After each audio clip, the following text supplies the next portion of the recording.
돈과 높은 지위에 연연하다가 종국에는 원통의 눈물을 뿌리고 통곡의 애한을 갖는 보통 사람의 심정을 이보다 더 잘 위로해주는 말이 있을까? 헛되고 헛되다.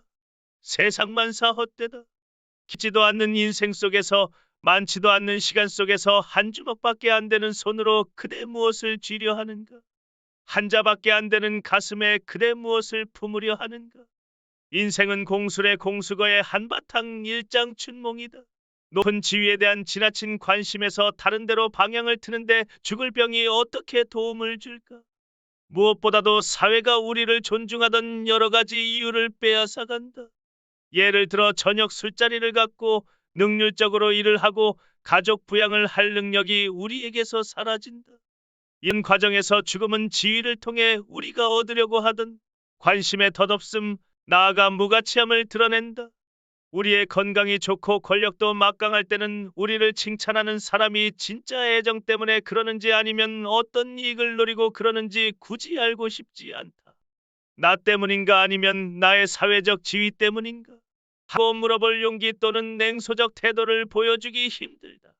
그러나 병은 세속적 사람의 조건을 제거하여 그런 구별이 잔인할 정도로 분명하게 눈앞에 나타난다.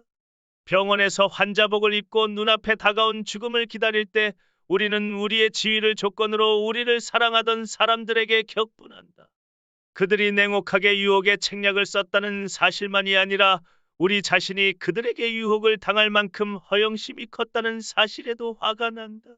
죽음을 생각하면 사교 생활의 진정성이 찾아온다.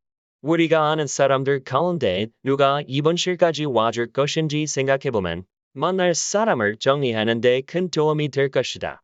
The idea of death brings an authenticity to social life. There may be no better way to clear out calendar of engagements than to speculate as to who among our acquaintances would make the trip to our hospital bed.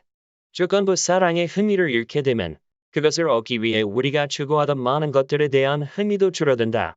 부, 위신, 권력으로는 우리의 지위가 유지되는 한에서만 지속되는 사랑밖에 얻을 수 없다면 그렇게 살다가는 어린 아이처럼 위로를 갈망하며 무방비 상태에서 헝클어진 모습으로 인생을 끝내야 할 운명이라면 우리가 지위를 얻든 잃든 지속될 수 있는 관계에 에너지를 집중해야 할 분명한 이유가 생기는 셈이다.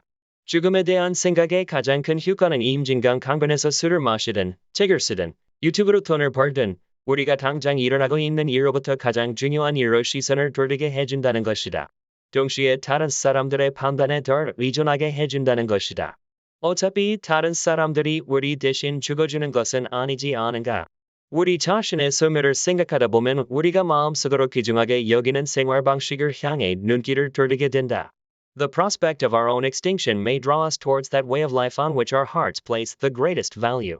죽음에 대한 생각은 악용할 수도 있지만 사람을 공황에 빠뜨려 억지로 어떤 일을 하게 한다든가 잘 이용하면 성공을 위해 근본적인 일을 계속 미루며 살아가는 태도를 고치는 데 도움을 줄 수도 있다. 우리는 죽음에 대한 생각에서 용기를 얻어 사회의 기대 가운데 정당성이 없는 것들로부터 벗어날 수 있다. 해골 앞에서는 다른 사람들의 억압적인 의견도 위압적으로 느껴지지 않는다. 죽음을 생각하는 관점에서 의미 있는 활동이 무엇이냐고 물었을 때 기독교적인 생각과 세속적인 생각은 차이가 날 수도 있다. 그러나 사랑, 진정한 사회관계, 자선에 대한 강조는 공통되는 것 같다. 또 권력, 군사적인 힘, 금전적인 야욕, 명예에 대한 관심을 비판하는 것도 공통되는 것 같다. 죽음에 대한 생각 옆에 갖다 놓으면 어떤 행동들은 하찮아 보일 수밖에 없다. 우리 자신의 유한성을 생각하는 것 외에 다른 사람의 죽음, 특히 우리가 큰 열등감과 질투를 느끼게 되는 업적을 쌓은 사람의 죽음을 생각하는 것도 지위로 인한 불안에서 벗어나는 데 도움을 줄 수 있다. If reflecting on our own mortality is instructive, we may also find some relief from status anxiety and dwelling on the deaths of other people, particularly those whose accomplishments in life have made us feel the most inadequate and envious.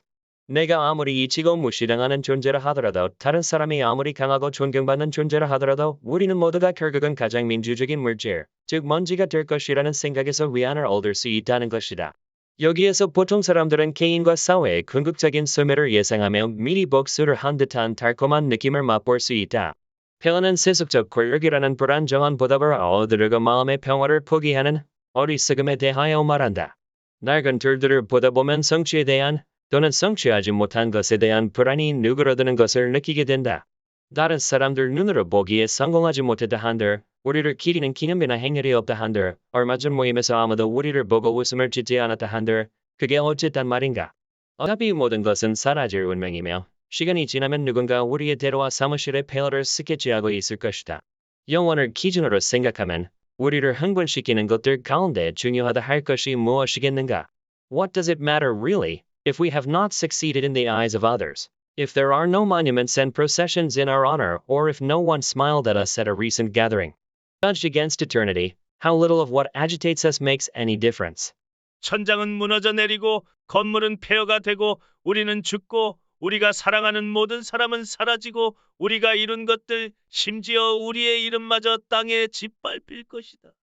이런 생각이 위로가 된다면 그것은 우리가 본능적으로 야망이 원대할수록 현실을 더 비참하게 느낄 수밖에 없다는 사실을 인식하기 때문일지도 모른다.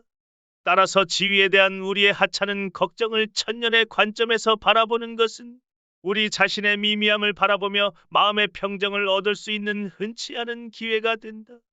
방대한 풍경 역시 폐허와 마찬가지로 불안을 다독여주는 효과가 있다. 거기에 비추어 보면 우리의 허약하고 수명도 짧은 몸은 나방이나 거미와 마찬가지로 보잘것없어 보이기 때문이다. 사람들 사이에 무슨 차이가 있든 아주 큰 자연을 보면 두 사람 사이의 차이는 우스울 정도로 작아 보이는 것이다. 방대한 공간에서 시간을 보내다 보면 사회적 위계 내에서 우리가 하찮다는 느낌은 모든 인간이 우주 안에서 하찮다는 느낌 안에 포섭되면서 마음의 위로를 얻게 된다. 우리 자신이 중요한 존재가 아니라는 느낌은 우리 자신을 더 중요한 존재로 만드는 것이 아니라 모두가 상대적으로 중요하지 않다는 사실을 인식함으로써 극복할 수 있다. In sum, we may best overcome feeling of unimportance not by making ourselves more important, but by recognizing the relative lack of importance of everyone on earth. 누가 우리보다 몇 밀리미터 더 큰가 하는 관심은 우리보다 10억 배 큰 것들, 우리가 감동을 받아 무한, 영원, 또는 단순하게 또 어쩌면 가장 유용하게 신이라고 부르기도 하는 힘에 대한 경외감에 밀려나게 된다. 자신이 하찮은 존재라는 생각 때문에 느끼는 불안에 좋은 치유책은 세계의 거대한 공간을 여행하는 것일 수도 있다.